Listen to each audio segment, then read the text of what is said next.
Oasis Sport. Oasis Sport. Pour le titre de ce journal de sport, préparatif Ligue 2, la Sekapako se frottera ce mardi aussi au Mwangaza pour le dernier réglage du football. La 9e journée du championnat local sera bouclée ce mardi avec deux rencontres qui s'annoncent palpitantes. Nous parlerons des Léopards des Monts de Venta et les Léopards après Coupe du Roi.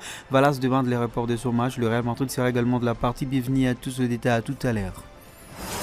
Attention avec ce ballon au point du penalty. On presse soudain ce petit festival. Fente suivi d'un crochet magistral. Et Mbappé qui accélère. Il se cherche la fenêtre du tir peut-être.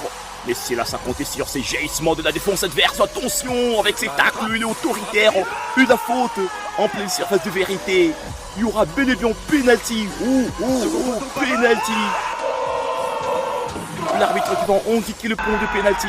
L'attention avec la couleur du carton, c'est le rouge. Il va prendre ce petit pistol.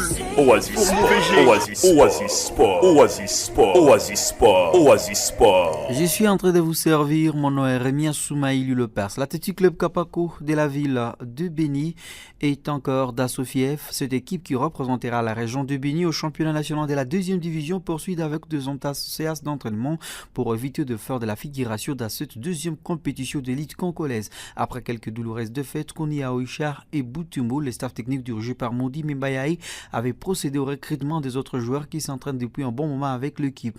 Pour évaluer les actions, nouveaux joueurs qui sont déjà dans l'effectif, la Sekapako livrera ce mardi 5 novembre au match d'entraînement contre le Sud Mwangaza à partir de 10h pile au stade du 15 octobre. Une explication capitale pour les supporters de Moutouka Monene qui vont sans doute à profiter pour contempler les potentialités que possède actuellement leur équipe avant de rallier la ville touristique des Gouma où Kapako livrera ses matchs à domicile. Précisons que Mwangaza est la meilleure équipe du championnat de l'attente de football de Béni jusqu'à-là avec dans son escarcelle 24 points dus à 9 matchs livrés dans cette compétition. La 9e journée du championnat de l'attente urbaine de foot de Béni édition 2024-2025 s'achève ce mardi 5 novembre avec deux rencontres. À 13h30, Lucien Mayamoto affrontera l'Olympique Club San David dans une confrontation qui promet de l'antacité ces deux équipes et a montré un bon niveau de jeu. Jusqu'ici chercheront à consolider leur place respective au classement. L'affiche du jour programmée à 15h30 opposera l'US Espoir, les 11 Pro, au casque bleu du FC Béni Sport. Ce match est très attendu par les fans et pour bien déterminer la dynamique de la suite du championnat. Les casques bleus devront faire preuve de solidité pour contrer l'US Espoir, une équipe réputée pour sa compatibilité et son jeu collectif. Ces deux rencontres marqueront un tournant de la compétition avec chaque équipe déterminée à obtenir le point nécessaire pour progresser. Les supporters s'attendent des performances en tasse et espèrent que cette journée clôturera en beauté la 9e étape d'un championnat déjà riche en émotions. À prévision de la Coupe d'Afrique des Nations des Monts de Venta qui se pointe à l'horizon, les sélectionneurs de l'équipe nationale de la RDC, Guy Boukassa, a dévoilé lundi 4 novembre 2024 la liste de 30 Léopardos convoqués pour un stage prévu en Arabie Saoudite. En fait, les Léopardos de Monts de Venta de la RDC joueront deux matchs amicaux contre l'équipe de Monts de Venta saoudienne les 16 et 19 novembre 2024 dans la ville de Jeddah. Les 30 Léopardos convoqués par les techniciens Guy Boukassa, droitière. Cependant, ce stage permettra aux Léopardos de Monts de Venta de la RDC de se mettre dans le banc de la compétition après une longue période d'absence à cette fête continentale. Des Léopards des Monts de Venta au Léopard à Prime, le Léopard locaux ont débuté le stage dimanche 30 novembre 2024 à Kinshasa à marge des éliminatoires de la 8e édition du championnat d'Afrique des Nations qui aura lieu à Ouganda, au Kenya et à Tanzanie en 2025. Le poulet d'Otis Ngoma a effectué 2 séances d'entraînement au stade des Martyrs de la Pentecôte à présence de Sébastien Desarbres.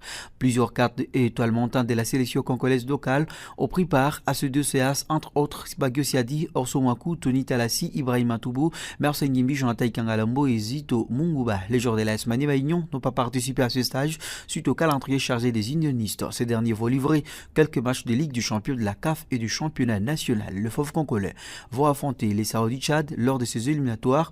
Le match aller est prévu dans un terrain net entre le 20 et 22 décembre prochain. Et le match retour aura lieu une semaine plus tard au stade des Martyrs de Kinshasa. Sur le plan international, lundi dernier, Rodri a remporté le Ballon d'Or 2024 à la surprise générale. En fait, beaucoup s'attendaient à voir Vinicius Junior soulever ses trophées après sa belle saison au Real Madrid, mais le Brésilien n'a pas été le réélu. Vexé, Florentino Pérez a ainsi annulé le voyage de la délégation madrilène à Paris après avoir eu confirmation que Vinicius Junior et Dani Carvajal ne seraient pas sacrés. Une semaine après cette énorme polémique, la Cadena Ser dévoile de nouveau éléments sur les coulisses de ce dossier. Ainsi, le média ibérique, par la voix du journaliste Anto Meana, révèle que le Real Madrid avait des gros soupçons concernant l'identité du vainqueur. Le vendredi précédent, la cérémonie du Ballon d'Or. Mais pour ne pas perturber Vinicius Junior avant les Clasico face au Barça, le club aurait décidé de garder le silence et de cacher cela à tout le monde. L'entourage du Brésilien, qui soupçonnait que quelque chose s'est trompé, a été finalement mis au courant lundi, tout comme les autres personnalités du club qui étaient conviées au voyage. Toujours au Real Madrid, le Real Madrid devait frapper un gros coup face à l'AC Milan, loin d'être impérial. Depuis le début de cette Ligue des Champions nouveau formant, la Casablanca, qui est 12e à l'ordre de cette 4e journée, va réintégrer le top 8 du classement de la phase des ligues de la Coupe aux grandes oreilles. Cela passera à tout par une victoire ce mardi soir face au Rossoneri au Santiago Bernabéu. Pour ce faire, Carlo Ancelotti va pouvoir compter sur un groupe presque au gras complet, à l'exception des absents habituels David Alaba et Thibaut Courtois, toujours parmi de leurs blessures respectives. Milan, lors des derniers matchs à Ligue des Champions des Meringues face à Lille, puis de tout le monde, Kylian Mbappé va tenter de retrouver le chemin des filons avec les ballons étoilés. Blessé avant les Clasico face au Barcelone 0-4 et annoncé sur le flanc pour environ 3 semaines. L'international brésilien Rodrigo, figure de genre del groupe madrilène pour la rencontre de ce mardi à Ligue des Champions. Une bonne nouvelle pour l'entraîneur de la Maison Blanche, Carlo Ancelotti, car le secteur offensif de Morin a clairement déçu lors du choc face aux Catalans. Le football doit passer au second plan. Vallas, qui est actuellement touché par une vague terrible d'inondation qui a fait plus de 200 morts selon les dernières estimations, souhaiterait reporter son match de Copa del Rey, la Coupe du Roi qui devait se tenir ce mercredi face à Parla Esquela.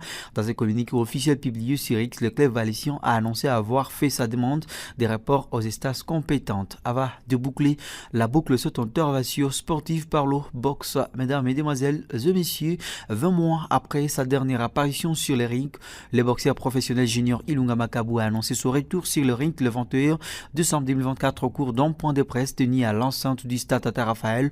C'était mercredi dernier devant plusieurs amoureux de cette discipline sportive. Jour pour jour, 50 ans depuis que la République démocratique du Congo, alors Zaïre à l'époque, a organisé le combat du siècle qui fait de Mohamed Ali champion du monde de poids lourd devant Georges Ferram à l'issue d'une bataille gigantesque qui est entrée dans l'histoire légendaire.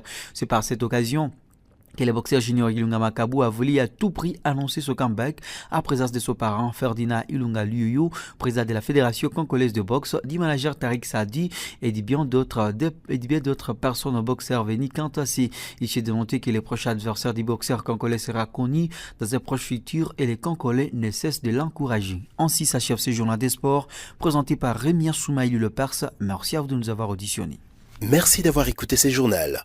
Vous pouvez le réécouter en visitant notre site internet www.radiooasis.cd.